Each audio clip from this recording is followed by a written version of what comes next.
Hammer Brewing Company, thank you very much for coming, or however you reacted to my current intro. So, wait, okay, that's for you. Thanks for coming to Fifth Hammer. We clearly are not open yet, but we are excited to one day be open. That's happening very, very soon. We'll update you on that. But we're all here for Stan Hieronymus, our hero, our friend, Stan Hieronymus.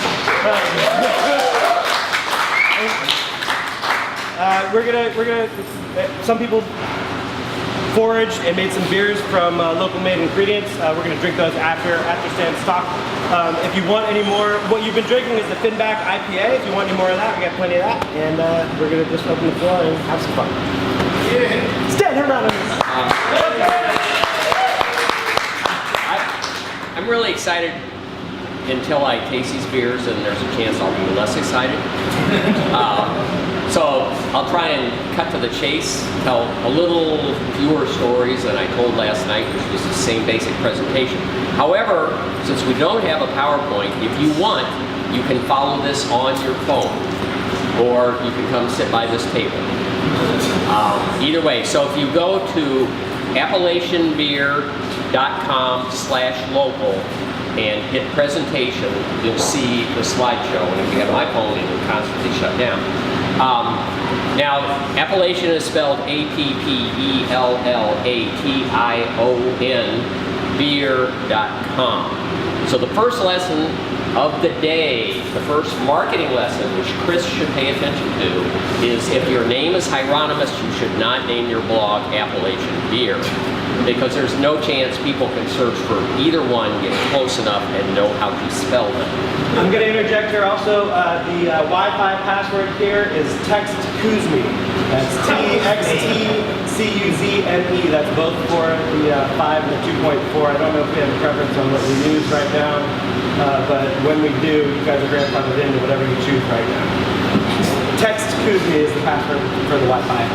So that'll be there, give you an idea of what I'm looking at. You can also, if you want to, remember that when you go home, because there are some tips about foraging, which John pointed out he would have really liked to have had before he made his beer, and a recipe and some stuff like that. Real quickly, for me, and this gets us back to the idea of Appalachian beer, this is the fourth book I've done for Brewers Publications, and it kind of brings things full circle. The first one was Brew Like a Monk, and after Brew Like a Monk, I began to think more about the importance of the place that a beer is brewed and where it comes from. My wife Daria, sitting over there, she and I did the travel column for All About Beer magazine for a long time, and that was mostly about pubs and brew pubs. And so we understood the importance of place in that. That's what makes our connection to the beer. But you begin to think about how the brewer is connected to the place where the beer is made, how the brewer is connected to the beer, how the beer is connected, and how that all comes together. And ultimately, I think that is also reflected in beers that are foraged. So in the several months between the time Christy Switzer proposed the idea that I do a book which internally in the Brewers Association was being called Indigenous Beer, and the book that we decided to call Brewing Local, part of it being is Indigenous Beer is almost as confusing as my name and my blog. Nobody knows exactly what they're getting. But the other thing, worldwide, it would have meant writing about things like chicha, from South Africa, which is the beer that the enzymatic activity comes from people chewing the corn and spitting it out into the mash, and I really don't want to propose anybody do that. And certain things like sorghum beers in Africa, which until the last day I was in South Africa recently, I thought there's no way you could brew a good beer with sorghum, and it turns out I was wrong because I had good beers made with sorghum. And that's another conversation. I will simply say, to make a sorghum beer, you need to embrace all things that are sorghum, and that is the beer is going to be sour. And so use that as a base, as opposed to if 10 years ago you were trying to make gluten-free beers, which is what people were using to make gluten-free beers with sorghum, and to my knowledge, nobody ever had one that anybody could finish. They were just not very good. They found other ways to make gluten-free beers. But looking at that, so what it changed at the same time, within 2 hours of our house is scratch brewing. How many of you have heard of scratch brewing? Exactly, a lot of people. And for a brewery that did not make 200 barrels last year, they got a lot of attention, and that's because they forage for things. So when Christy and I were finally going to decide, is there going to be a book? Isn't there going to be a book? Daria and I were down at Scratch. I'm talking to Aaron Clyde down, and he's explaining to me the different ways that they use burdock root, that they can toast it to get one flavor. They can basically char it to get something like Black Patent, or they can toast it lightly to add a flavor that's like Munich. And that kind of intrigued me. And knowing, and Christy, of course, had tapped into the idea that I'm really interested in place, and that's how this book came about. So there is some history of what few beers we have that we would call of American origin, like steam beer, Kentucky Common, and not a whole lot of other ones. Persimmon beers, not made that often. But the cool new thing, which is totally 21st century, is when people go out and collect things from the world that is theirs and put it in the beer to flavor the beer. So that's pretty much what we're going to talk about. But if you look at that first slide and you'll go, what the heck is this? It's a staircase that was designed by Victor Horta, who was a Belgian architect. This is a slide that Peter Buchart showed in 2005 at an event in DC that Bert put on about Belgian beers, sitting on the panel. And at the time, Peter says, you don't need barley and yeast and hops to make beer. All you need is knowledge, experience, and creativity. I think those things are really important. I've been to New Belgium, and they do use barley malt and hops and yeast. So they have those things as well. But what Peter said at the time, and this is something that I think is true of any time you're brewing. So now, anytime when I talk about hops, I put, as people were there earlier today know, I put this in from him, which is saying that brewing is a compromise. You have to take into account so many factors. It's an interaction. You need to see any beer you create as a holistic thing. And what we're doing when you're using these foraged ingredients is you're not trying to come up with the next pet rock. You're not trying to reinvent beer. You're trying to reimagine beer. So it's just the flavors you get from that. They aren't going to become an entire beer. If you don't know how to brew a decent beer, adding sumac to it is not going to make it drinkable. If you move on to the next slide, it says the life you save may be your own. Sometimes when I talk, that slide says, if you kill your neighbors, you won't have anybody to serve beer to. and simply, you need to understand what you're putting into your beer. Mushrooms, which we're otherwise not going to talk about today, are a great source for flavor. They're also easy to screw up because they're a fungi, and yeast is a fungi, and put those two together, you got to understand what you're doing. But the other thing is you need to know the mushrooms that you are using. Which ones, what's a morel, what's a false morel, because you don't want to be making your neighbor sick. And that's true of every other ingredient you use. For instance, white clover. White clover south of the Mason-Dixon line, as it matures, will also throw off, what did I start to say? Pardon that. The arsenic. So white clover will give you arsenic below the Mason-Dixon line. North of the Mason-Dixon line, which is where you live, fine to use. So you've used it for years here. You go down to Georgia, you brew a beer, neighbor drops dead. Sassafras, and I believe we might have a beer made with sassafras. And when you foraged, he told you that you couldn't use sassafras in beer that you sell. Whether that's correct or not, because long before Columbus got here and began the white man's effort to destroy North America, people used sassafras. They used it in drinks. They taught their new European friends how to use it. They fell in love with root beer. Everybody drank root beer. Everybody was happy until 1960 when somebody decided to conduct a test for whatever reason and feed lab animals sassafras. It destroyed some of their kidneys. Some of them got cancer. That was the only study FDA outlawed because it's too much saf oil. However, you can use smaller amounts of saf oil, for instance, in filet, which is a seasoning for Cajun food. So if you really want to get the flavor and be able to use it in a beer, which goes to the idea of using things in smaller, lighter amounts makes sense anyway, then you could use filet. And then, so the key thing about this slide, if you were looking at it, it shows pits and apricots, and fruit are among the most dangerous things you can use because of the pits.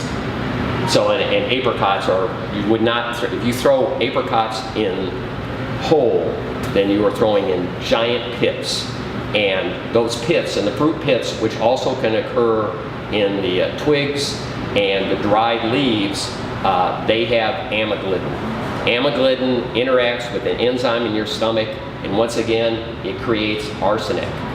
So that's the way you foil that detective on TV that walks in the room and the person's laying there and you can't figure out what happened, and the detective goes, "I smell arsenic." Well, you give them something with amyglidin, the arsenic stays in their stomach and the detective can't smell it. So if you're going to kill your neighbors, that's the way to do it. So on the day that we talked, and Chrissy and I worked out the idea of doing this book, two things. I ran into Randy Mosher and I said, I think I'm going to do this indigenous beer book. And Randy had just been judging the indigenous style at the Great American Beer Festival. He said, I just judged that style. It's really hard. As a matter of fact, the judges are recommending we get rid of the style. To which I said, that's great. I don't want this to be style. That's perfect. It took us 6 more months to get it out of the title and quit talking about indigenous beer. Now I just come and talk about it and say how we got rid of it. The second thing that happened is I went to Beers Made by Walking in Denver. Beers Made by Walking originated in Colorado Springs. It's really a homebrew invention. Eric Steen, who was teaching art at the time at Colorado Springs, now he works for Hopworks and does PR. He's an artist who believes in place-based art. So it really depends where it is super important in understanding what the art is. So his idea is they simply went out and went for a walk in nature, mostly homebrewers, a couple of commercial brewers. Then that walk inspired them to brew a particular beer. That has since grown into, it's used as for nonprofits to raise money all up and down the West Coast in Colorado. But more than that, the breweries go out and quite often collect items during that walk and use them in the beer. At this particular festival, there were 3 beers with choke cherries.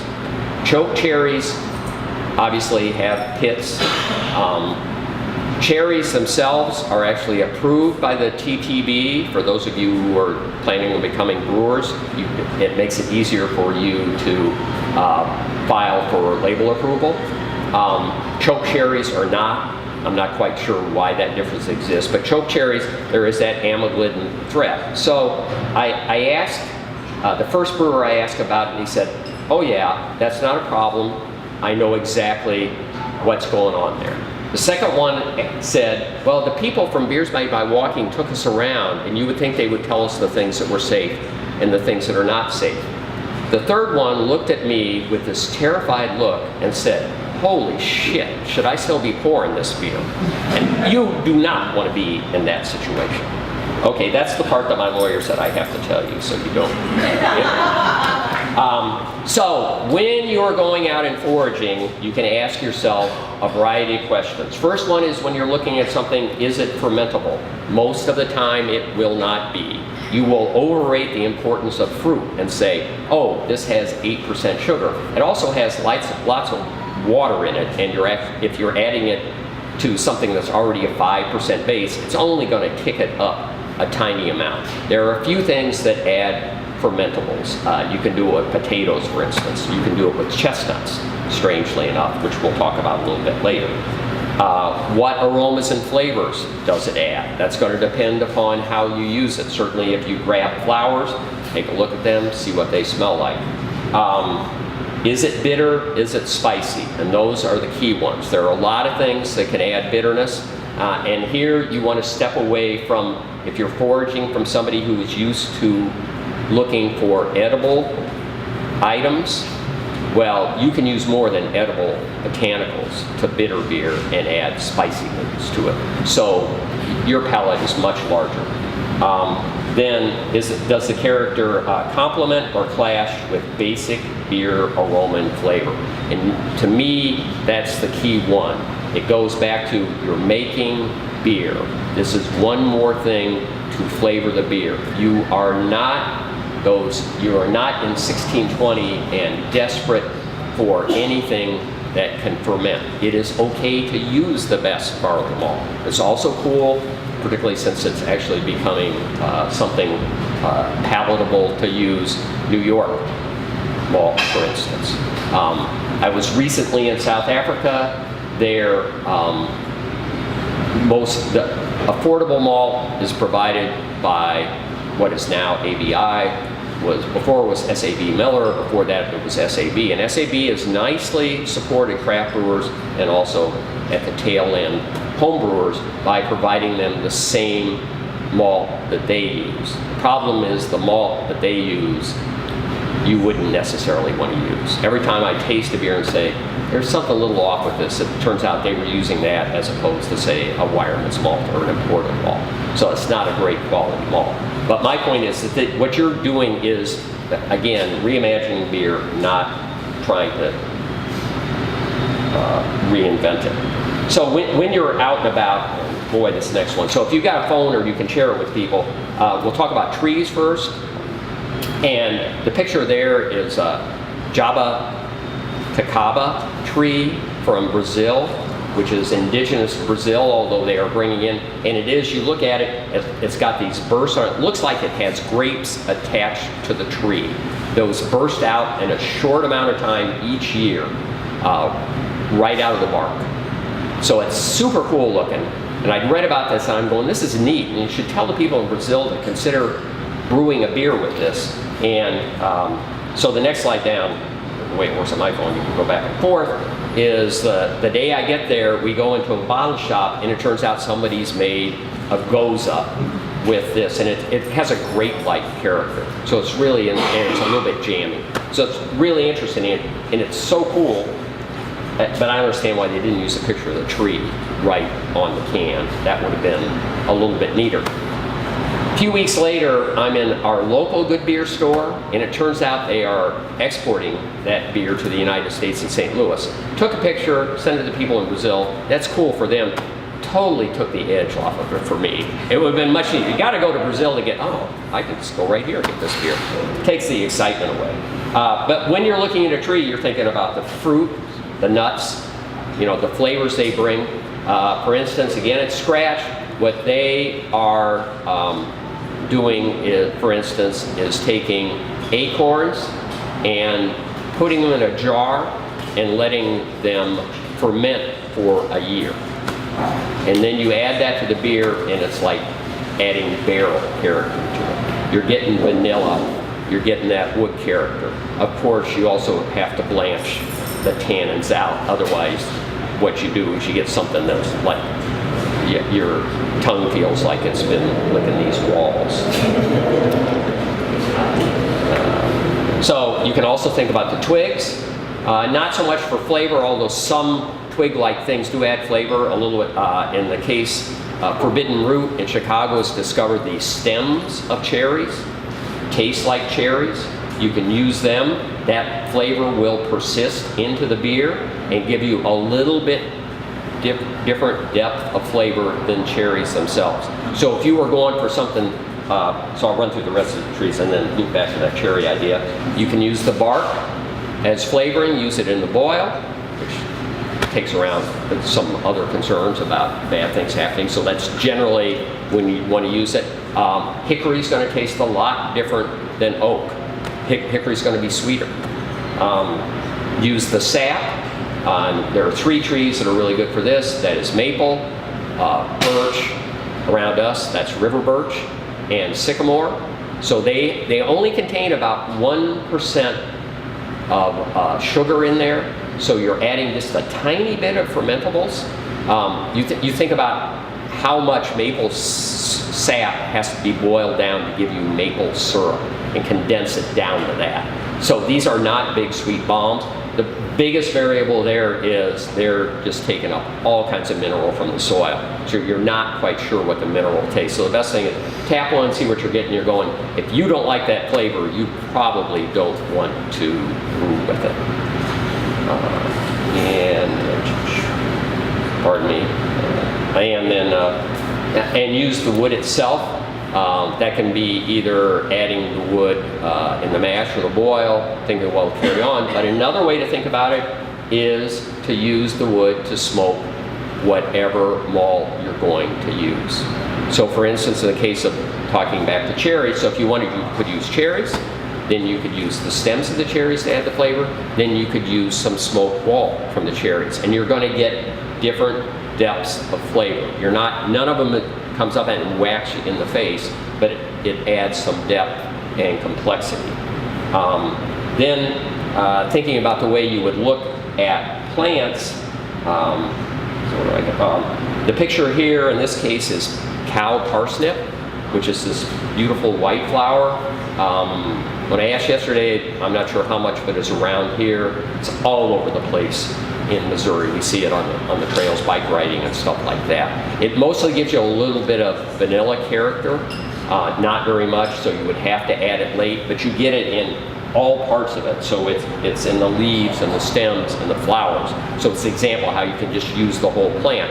But you need to make sure that it is cow parsnip, because it is easily something else is easily mistaken as cow parsnip, and those are various hemlocks.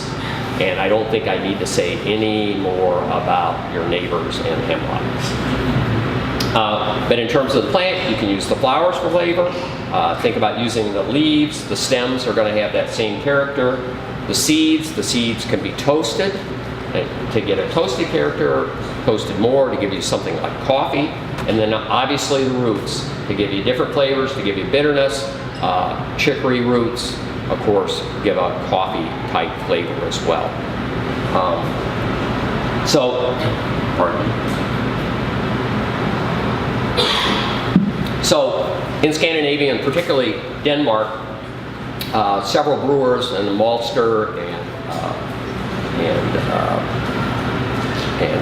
brewing scientists and yeast specialists have come together to organize what they call the New Nordic beer movement.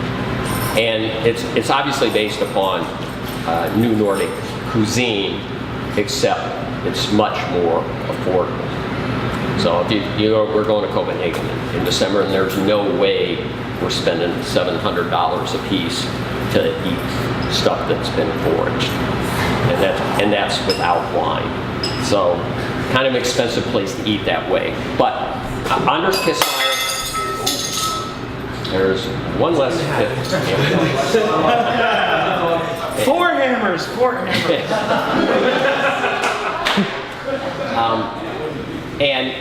So Anders Kissmeyer, who was worked at Carlsberg for 18 years, founder of Nagni, which is the first microbrewery in Denmark, and now works for himself. He's like a total gypsy brewer, travels all over the world, brews beer with people, usually collaborations, but he also uses other people's breweries to make some of the Kissmeyer beer. So he's all over the place, but he's really into this idea of the New Nordic beer. And I like his definition of indigenous beer, which is an indigenous beer is a beer or beer style that draws its character from the local terroir expressed through local, historic, or novel brewing traditions. So it's great to look in the past, what came in the past, but look at anything now. Don't eliminate, oh, gee, the people who settled Manhattan never brewed with this, and now I found it in Manhattan. That's a silly reason, or Brooklyn, sorry, not to use that particular ingredient. It's there, you think it adds flavor, be willing to move on to the new thing. So, you know, they have a list of the way they're thinking about things, one of which is expressing our soul and terroir gives us greater satisfaction as brewers.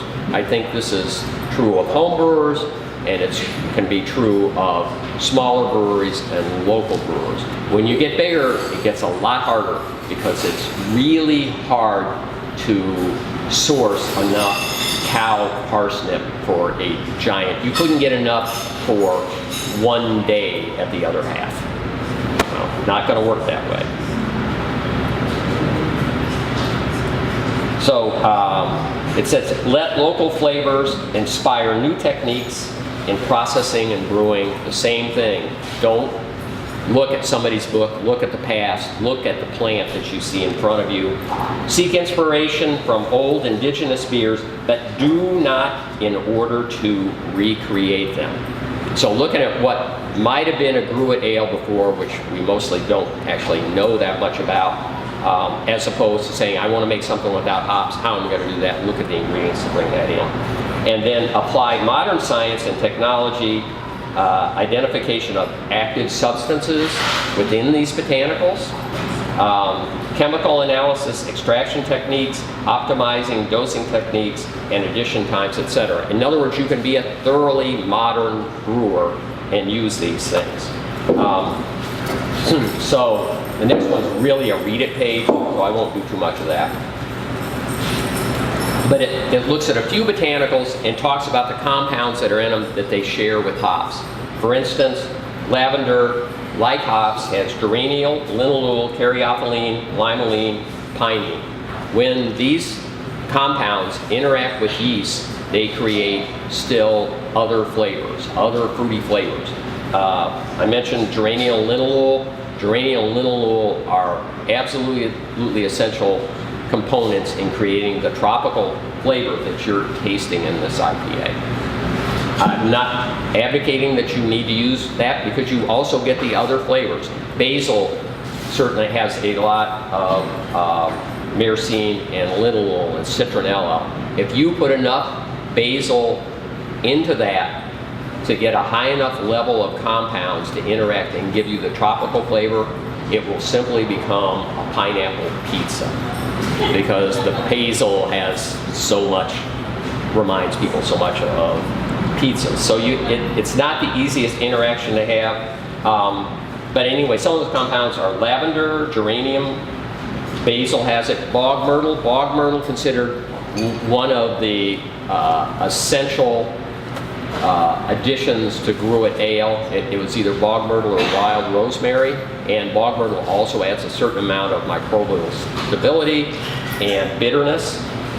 Coriander, and coriander was used for much of the experiments to compare coriander and citra hops and see how we were creating these other tropical flavors and also citrus flavors at lemon balm.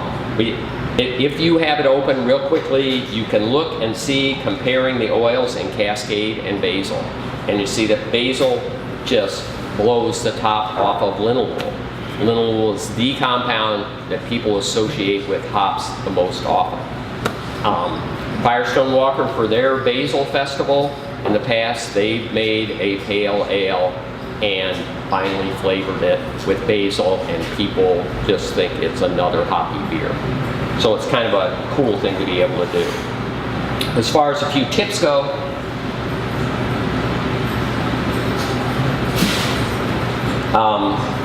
start with plants you know, even ones you grow. It's fine to have stuff in your garden. You know what they taste like. And begin to figure out what they brew like. Connect with foragers or hang out with the people at your local farmer's market. They know plants. You'll say, ooh, I didn't know that was there. This is kind of interesting. Get at least a half dozen more resources on plants. At the end here, so if you want to go home, because this will be available for a while, there's a list of resources at the end. And when we get to that, I'll recommend there's one book in particular that I think is useful for herbs and understanding what's in it. It goes into all the sages and various other things. There are 160 named basils. There are more than that sages. They're all a little bit different. Look for guides to edible plants, but don't think in only terms of edible plants. Think about the other part of the plant.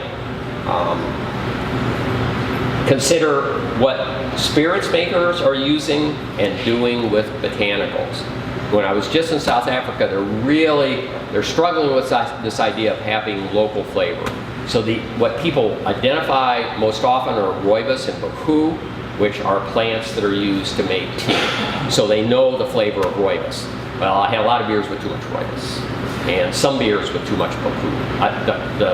The brewer that I met that I really liked is saying, we got to start looking, there's other things, but if I make a beer with baku, I want you to look for the baku.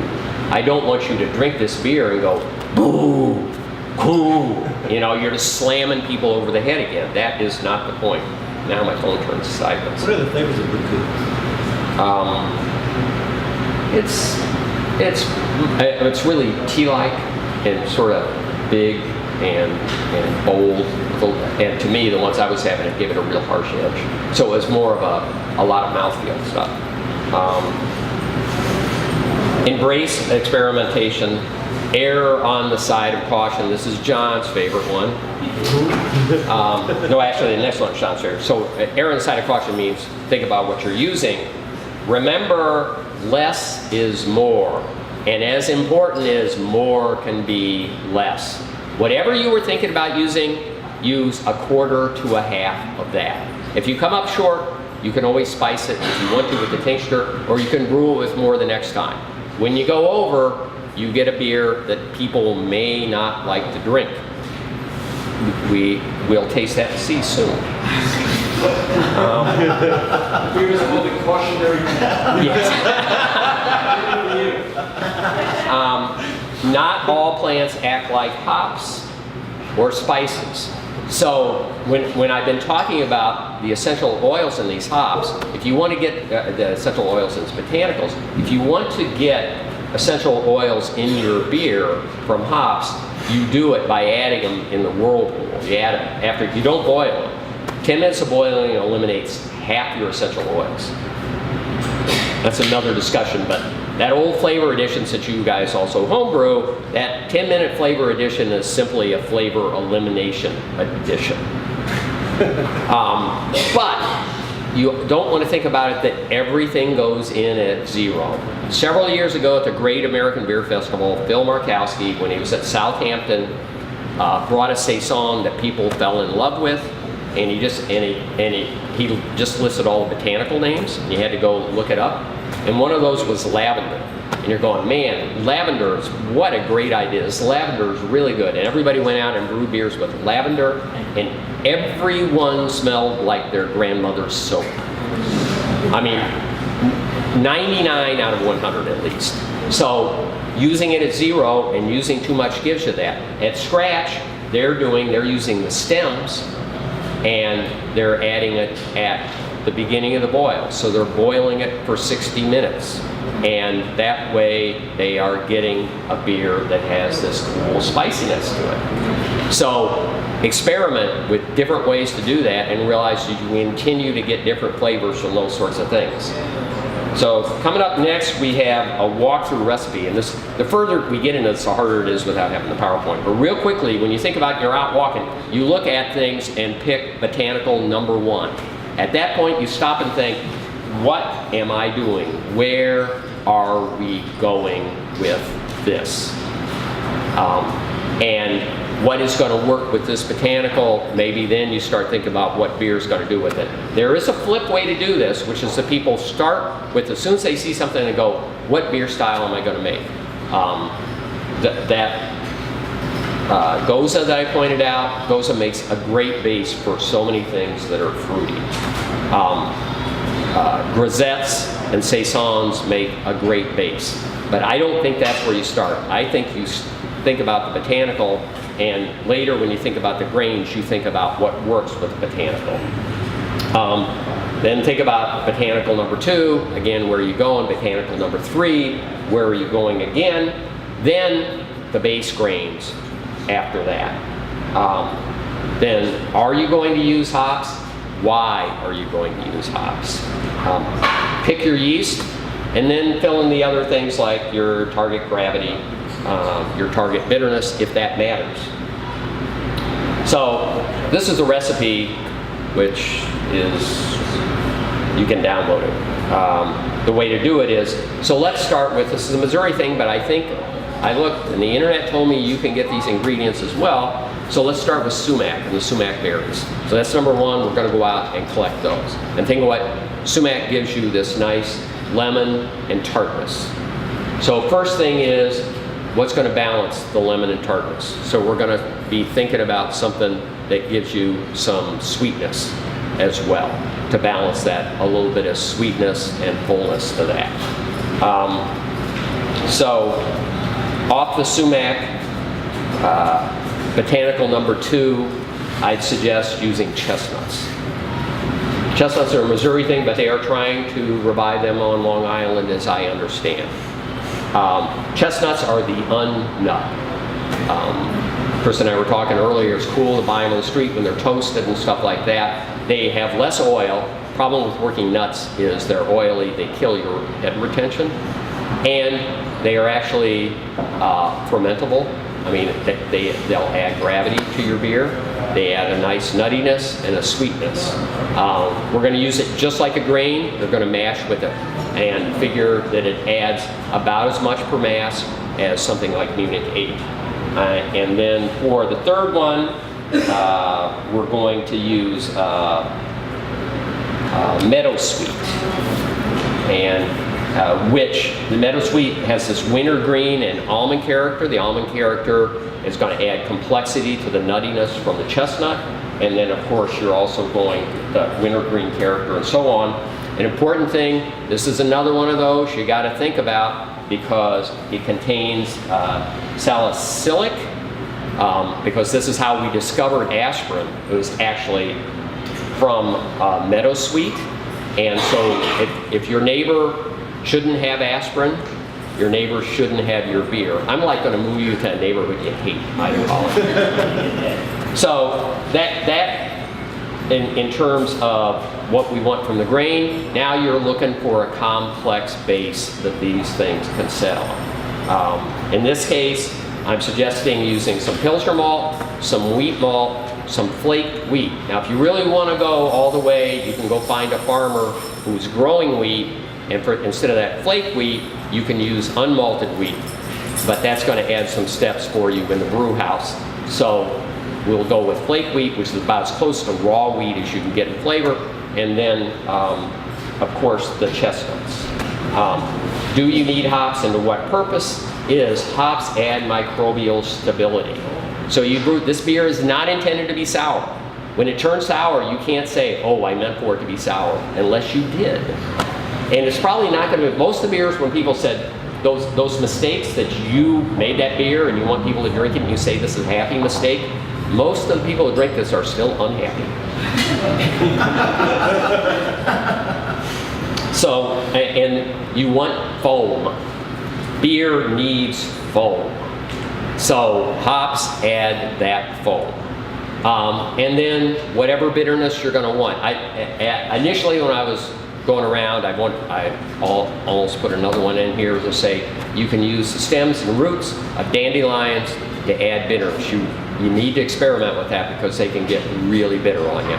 But they're kind of a cool thing to use parts of that. But instead, this is going to have not a lot of bitterness, because you're going to get some balance from the tartness, and you're going to get some balance from the meadowsweet, so you don't need a lot, but enough for the microbial stability. The way it works out is, just wrapping up, a 1040 beer that gets down to 1006. We don't want to go all the way to Saison dry. You want some body to it.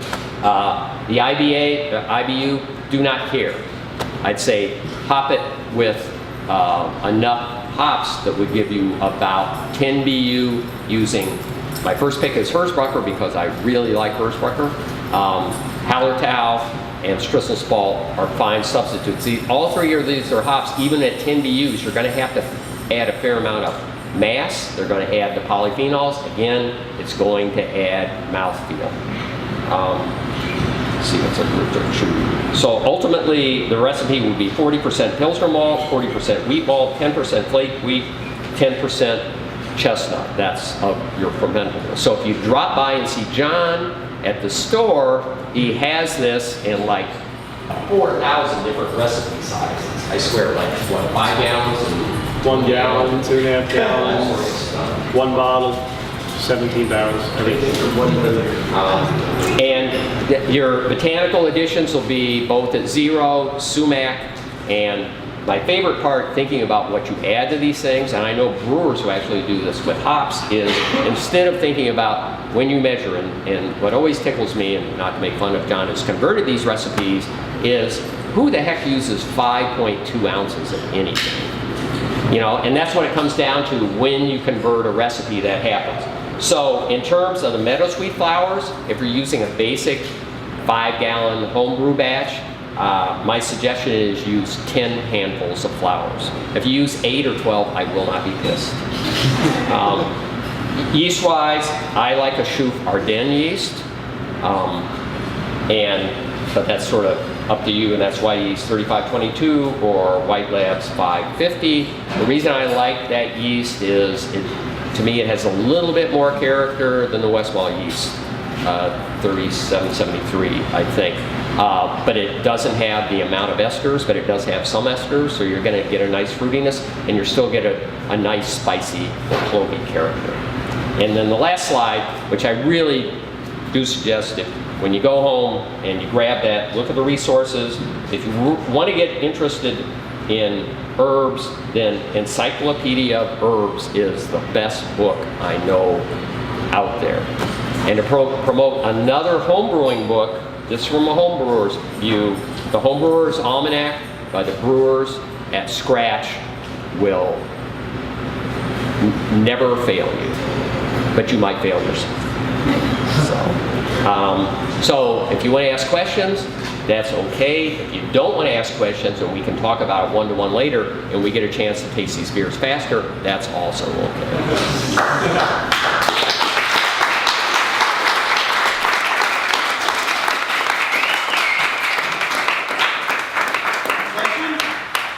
We have books for sale, not a question, but if anybody wants to buy this book, we have both the Hops Any book questions? and Brewing Local. They're both for sale. Stan will sign them. Right, Stan? Yes. Was that a hand question? No questions? So I think we should do this like this. Who brought something to drink? Can anybody come up, anybody who brought something to drink, you want to come up here and talk about what it is, and then people can put a face to the flavor. And Stan, before you go, I want to thank you for being here, and I hope that once we're making beer, you'll return. And I promise you that for any visit you have, you can count on there being a stool with your name on it here at Fifth Hammer. Thank you. I would have sat down earlier. Yeah, it's yours. His title, by the way, he prefers lifelong learner, and I think that says a lot about Stan Hieronymus. Thank you. Thanks for your inspiration. Take a picture. Who made the beer? Come on. Let's talk about your beer. Beer or other foraged stuff. I guess I'm going to start this off really quick because I went on the foraging tour, was really inspired by the stuff that we had, that we looked at with Steve Wildman, Steve Brill, and also John, thanks for helping organize all of this, and also the Lidme crew in Long Island for making this all happen. But I ran out of time trying to get this whole thing together and did not get to go back and forage, and I didn't have any time to homebrew either. So our friends at Big Alice, thank you Matt, gave us 2.5 gallons of the grisette that they had yet to come out with, and I doctored it with some pomegranate tea that I requested my partner Dave to pick up for me for Istanbul when we went on vacation 2 years. So on the keg right over there is a Big Alice grisette, doctored with a tincture of pomegranate tea, and the way I used it was I basically made a tea and put about like 1.5 pints of it into 2.5 gallons, and it's cool. It's kind of floral. It's fruity. It kind of dances with the saison or yeast of the grisette. I'm not sure what the grisette was made with. I think some spelt, some wheat, and Pilsner malt. About 4.2% beer, and that's what's behind the thing. Julio has small glasses when we get to where we actually taste. And Mary, what'd you make? I don't think you should start with me. Okay, we're gonna start with beer. Who made us beer? Hey, John LaBala, tell us about your beer. So we had a great time at the foraging event. I know a lot of you went to it. It was awesome. And I tried the garlic mustard seeds, which are really great. They had this beautiful mustard flavor. And I was thinking of that Belgian beer, I think it's called Wistingi. It's a amber beer that has mustard in it.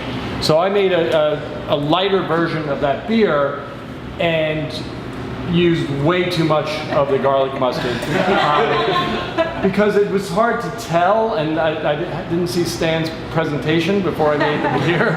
So I made 2.5 gallons of the beer. I put the garlic mustard seed at the end. When you chew on the seeds, they're really nice and mustardy, and so I use the old, well, if 1 ounce is good, 12 ounces should be better. I put 13 grams of crushed seed in there. The beer is called a cautionary ale. Do not do what I did, although some people kind of like it. It does need to be blended, so I thought it might be kind of cool to blend it with some of the beers that we try. I know I'm talking it down. It's drinkable. Don't worry, you won't die.